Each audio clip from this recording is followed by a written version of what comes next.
I never expected Christmas morning to feel off. Our living room was exactly as it should have been. The scent of pine filled the air.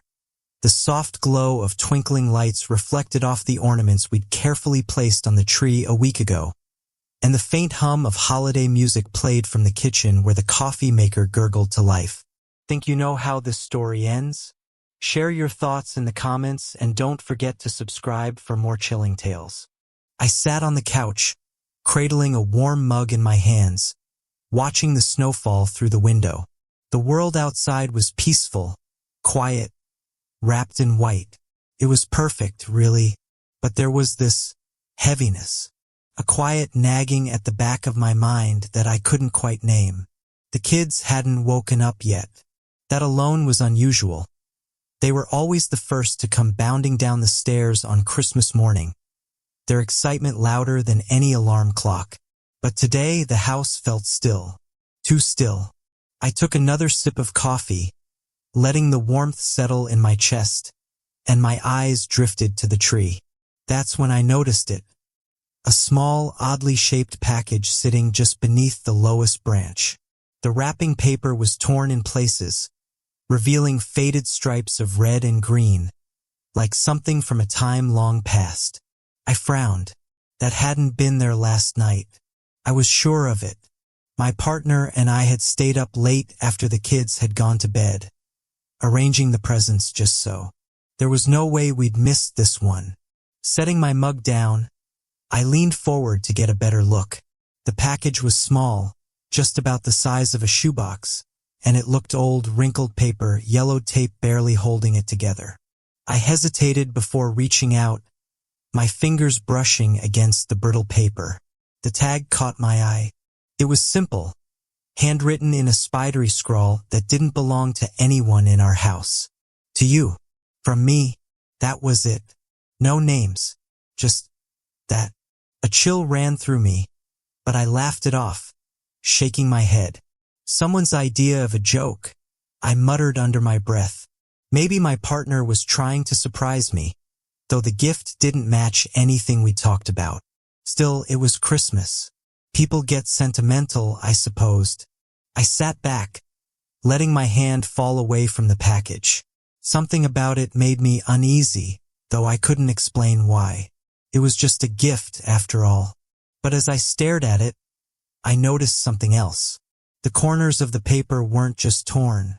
They were stained. Dark smudges spread along the edges, like the gift had been handled by someone with dirty hands. I couldn't shake the feeling that it didn't belong here, like it had slipped into our world from somewhere else. Somewhere it should have stayed. The sound of the coffee maker clicking off broke the silence, and I jumped slightly. The mug on the table wobbled but didn't tip over. Shaking my head again, I picked up my coffee and leaned back into the couch, trying to convince myself it was nothing, just a strange little package under the tree. But I didn't touch it again. Not yet. I didn't think much of the strange little package for the rest of the morning.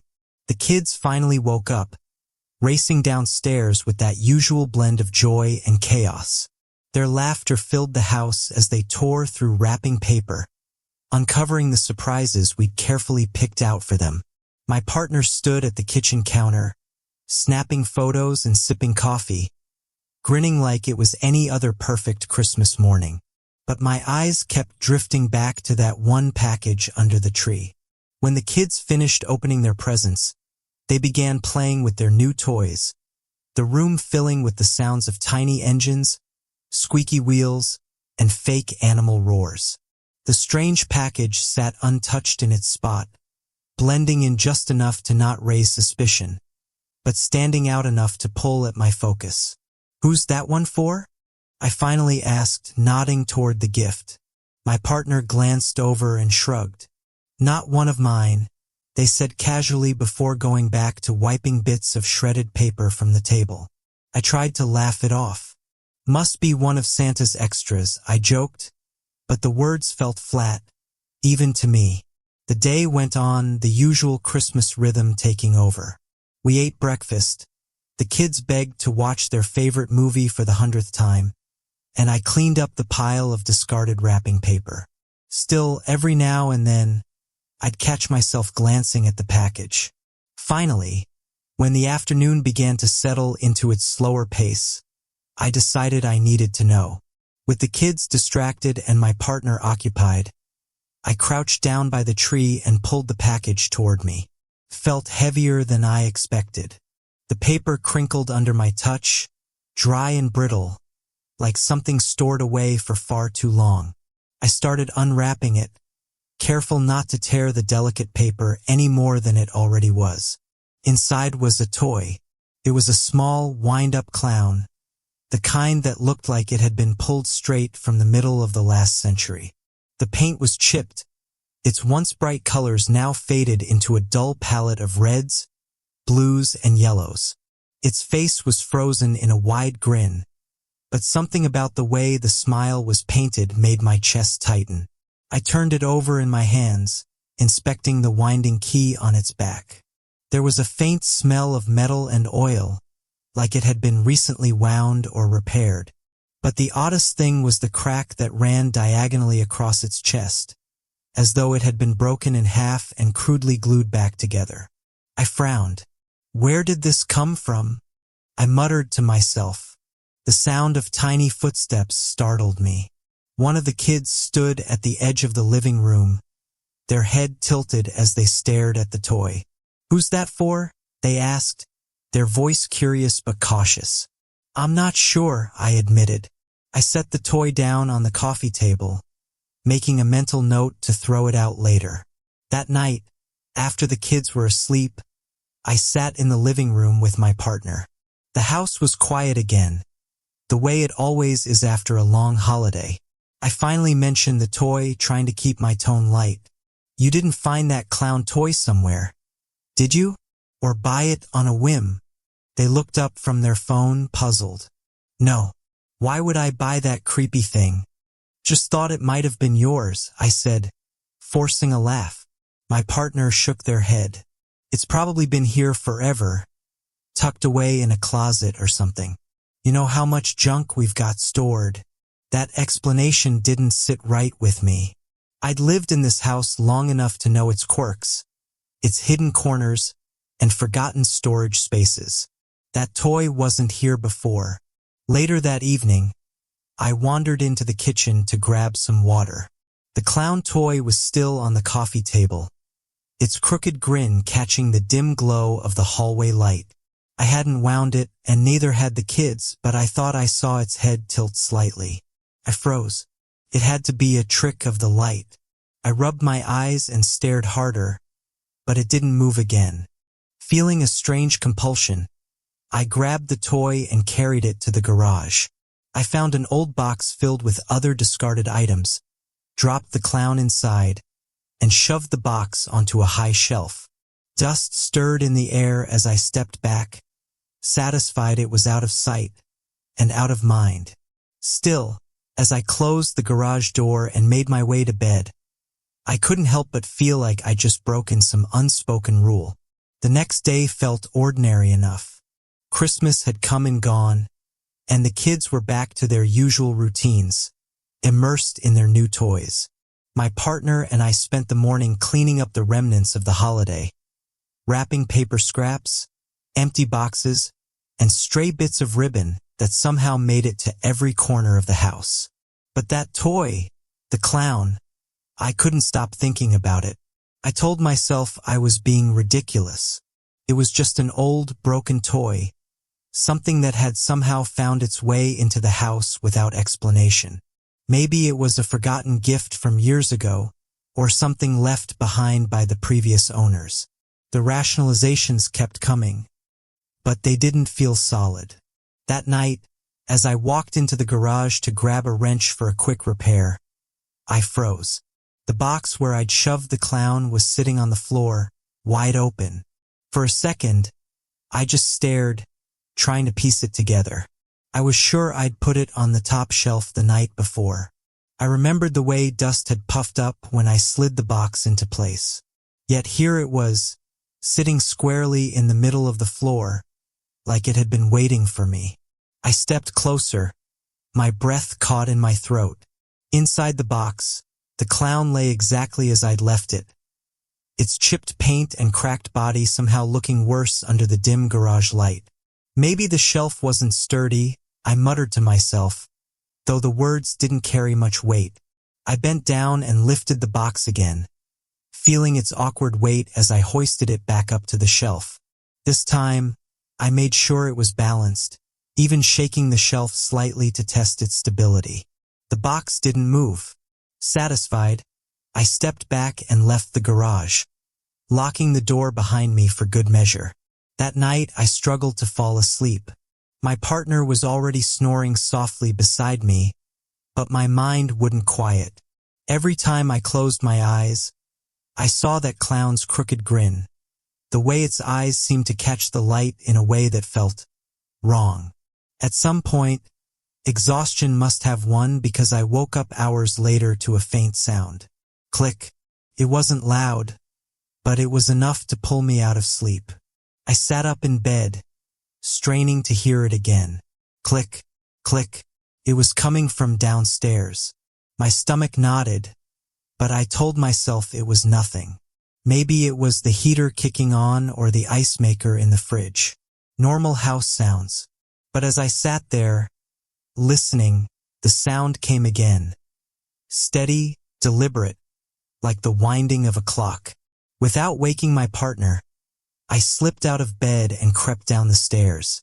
The house was dark, the faint glow of the Christmas lights on the tree casting long shadows on the walls. My footsteps were soft on the carpet, but I felt like every creak of the floorboards echoed too loudly. When I reached the living room, I stopped. The clown toy was on the coffee table. I stared at it, my chest tightening. I knew I'd left it in the garage. I'd locked the door, but here it was, sitting in the same spot where I'd first unwrapped it, and the key on its back was turning. Click, click, click. It wasn't spinning quickly, just a slow, methodical movement, like someone had just wound it up and walked away. I didn't move for what felt like an eternity. My feet rooted to the spot as I watched the key turn. Then it stopped. The toy didn't move after that.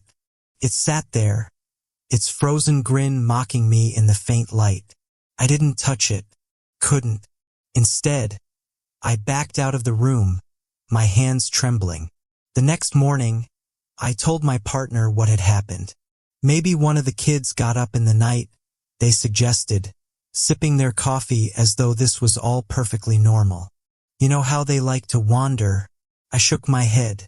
They don't know the garage code. And I locked the door. My partner raised an eyebrow but didn't press the issue. You probably just forgot, they said casually, brushing off my concern. But I knew I hadn't. That afternoon, I decided to throw the toy away. I grabbed a trash bag, stuffed it inside without even looking at it, and marched it out to the curb. As I tied the bag shut, I felt an odd sense of relief. It was over, I told myself. No more wondering, no more strange sounds in the night. Still, as I walked back into the house, I couldn't shake the feeling that I was being watched. I glanced back at the street, half expecting to see the toy sitting there, but the bag was undisturbed. That night, the sound returned. Click. I sat up in bed, my heart pounding. Click, click. This time, I didn't go downstairs. I stayed in bed, my back pressed against the headboard, my eyes fixed on the bedroom door. The sound grew louder, more deliberate, as though whatever was making it wanted me to hear. And then it stopped. The silence that followed was worse than the sound itself. I didn't sleep after the sound stopped. I stayed up, every muscle tense, straining to catch the faintest noise. But the house was silent now, the kind of heavy silence that felt unnatural. My partner stirred beside me a few times, murmuring something incoherent before rolling over. I envied their obliviousness. By the time the sun began to rise, I had convinced myself it was just my imagination. Stress, maybe, or the leftover nerves of the holidays. But deep down, I knew better. Something was happening. Something I couldn't explain. I dragged myself out of bed and into the kitchen, the faint light of dawn creeping through the windows. The coffee maker beeped as I poured water into it, my movements slow, mechanical. I glanced at the living room, half expecting to see that clown toy sitting there again, but the table was empty. For the first time in days, I felt like I could breathe. The day passed uneventfully. The kids played in the backyard while my partner worked on tidying up the garage. I kept busy with chores, doing everything I could to keep my mind occupied. The memory of the toy, the sounds, the way it seemed to defy explanation. It all felt distant in the bright light of day. By evening, I almost believed it was over. But then, as we sat down for dinner, the power went out. The kitchen was plunged into darkness, the only light coming from the faint orange glow of the sunset through the window. The kids groaned, and my partner sighed, reaching for their phone to turn on the flashlight. "Must be the storm," they said. I hadn't even noticed the storm clouds gathering, but as I looked outside, I saw that the sky had turned an ominous shade of gray. Rain began to patter against the windows, light at first but growing steadily heavier. "We'll check the breaker after dinner," my partner added, their voice calm, steady. I nodded, trying to match their composure. But something about the sudden darkness, the way the house felt colder, quieter, made my chest tighten. As we ate by the glow of a few candles, I couldn't shake the feeling that we weren't alone. I caught myself glancing over my shoulder more than once, my eyes scanning the shadows that seemed to stretch farther than they should. And then, from somewhere upstairs, I heard it. Click. My fork froze midway to my mouth. I felt my partner's eyes on me, questioning, but I couldn't look at them. My ears were trained on the sound. Click, click.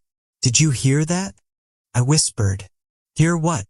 The kids were too distracted, giggling over some inside joke, but my partner frowned. "I'll go check," they said, pushing back their chair. "No!" The word came out sharper than I intended. I stood quickly, knocking my chair over in the process. I'll check. You stay here with the kids." They gave me a strange look but didn't argue. I grabbed the flashlight from the counter and made my way upstairs, each step feeling heavier than the last. The hallway was darker than it should have been, the weak light from the flashlight barely cutting through the shadows. The sound of the rain against the windows was louder up here, accompanied by the occasional rumble of thunder. I moved toward the kids' room first, my heart pounding. The door creaked as I pushed it open, and I shone the flashlight inside. Nothing. Just toys scattered across the floor and blankets piled on their beds. The sound came again, louder this time. Click. It was coming from the end of the hallway. I turned, my breath catching as the beam of light landed on the attic door. The string to pull it down swayed slightly, though there was no draft. "No," I muttered to myself. "No way." I tried to convince myself to go back downstairs, to just leave it alone. But something inside me wouldn't let me. I grabbed the string and pulled. The ladder unfolded with a groan, and a rush of cold air hit me. The smell of dust and old wood filled my nostrils as I stared up into the dark opening. I climbed. The attic was exactly as I remembered. Low beams, old boxes, and the faint sound of rain tapping against the roof. But in the far corner, where the light barely reached, I saw it. The clown toy. It was sitting upright on an old trunk, its painted grin facing me. I stepped closer, my hands trembling as I raised the flashlight. The crack across its chest was wider now, almost as if the toy was splitting open. "Why are you here?" I whispered, though I didn't expect an answer. The air felt heavy, thick, like it was pressing down on me. And then I heard it, a faint sound, almost like breathing, coming from somewhere behind me. I spun around, the flashlight beam darting across the attic. Nothing, just shadows and boxes. But the sound didn't stop. It grew louder, closer, until it was right behind me. I turned again, and the flashlight flickered, plunging the attic into darkness. "Who's there?" My voice shook, barely louder than the sound of the rain. There was no reply, and then, in the pitch black, I heard it. Click. The flashlight came back on, and the clown was inches from my face, its painted eyes staring directly into mine. I stumbled back, tripping over a box and falling hard onto the floor. The flashlight rolled out of my hand, the beam spinning wildly across the attic. The breathing stopped. For a moment there was silence.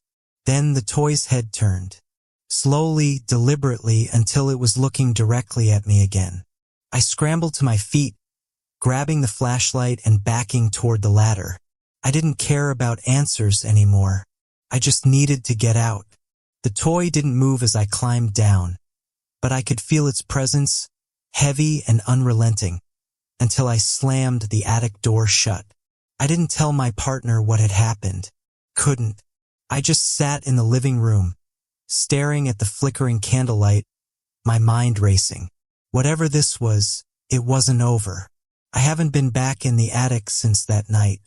I locked the door, shoved a chair under the handle for good measure, and told my partner that we should avoid it until we clear out the junk. They didn't question me much, just rolled their eyes at my sudden urge to clean. But even with the attic sealed off, the unease hasn't left me. The next few days were quiet, almost too quiet. The kids played as usual. My partner went back to their work routine, and I did my best to pretend everything was fine. But every so often, I'd catch a flicker of movement out of the corner of my eye, a shadow in the hallway when no one was there, a faint noise upstairs, even though the attic door remained firmly shut. I started keeping the lights on at night. It didn't stop the feeling, but it made it easier to convince myself there was nothing lurking in the corners. One evening, I decided to throw the key to the attic into the trash. I thought getting rid of it might give me some peace. As I dropped it into the bin, I couldn't help but laugh at how ridiculous I must have looked.